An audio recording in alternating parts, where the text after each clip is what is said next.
আওয়ামী লীগ যাতে ভবিষ্যতে আর কোনো মিছিল করতে না পারে সে ব্যাপারে আইন শৃঙ্খলা বাহিনীকে নির্দেশনা দেওয়া হয়েছে বলে জানিয়েছেন স্বরাষ্ট্র উপদেষ্টা লেফটেন্যান্ট জেনারেল অবসরপ্রাপ্ত জাহাঙ্গীর আলম চৌধুরী। তিনি আজ রাজধানী বিমানবন্দর থানা পরিদর্শন শেষে সাংবাদিকদের ব্রিফিংকালে এ তথ্য জানান। তিনি বলেন, পুলিশ কর্মকর্তাদের নির্দেশনা দেওয়া হয়েছে, যদি কোনো পুলিশ নির্দেশ পালনে ব্যর্থ হন তাদের বিরুদ্ধে ব্যবস্থা নেওয়া হবে। পরে উত্তরা পশ্চিম থানা পরিদর্শন শেষে স্বরাষ্ট্র উপদেষ্টা সাংবাদিকদের বলেন, যে অবস্থায় সরকার দেশের দায়িত্ব নিয়েছে তখন থেকে বর্তমানে আইন শৃঙ্খলা পরিস্থিতির যথেষ্ট উন্নতি হয়েছে। আইন শৃঙ্খলার উন্নয়নের সর্বাত্মক চেষ্টা করা হচ্ছে, আগামীতে আরও উন্নতি হবে বলেও মন্তব্য করেন তিনি। আমার এখানে আসার মেইন উদ্দেশ্য হলো তাদের থাকা এবং খাবার অবস্থাগুলি দেখার জন্য।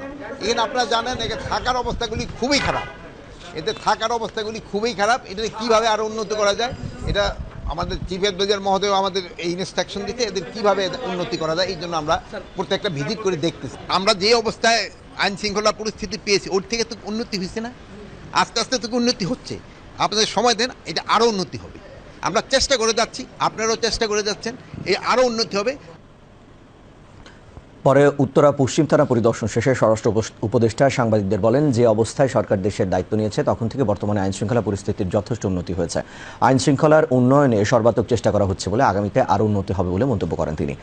এরপর স্বরাষ্ট্র উপদেষ্টা লেফটেন্যান্ট জেনারেল অবসরপ্রাপ্ত জাহাঙ্গীর আলম চৌধুরী তুরাগ ও উত্তরা পূর্ব থানা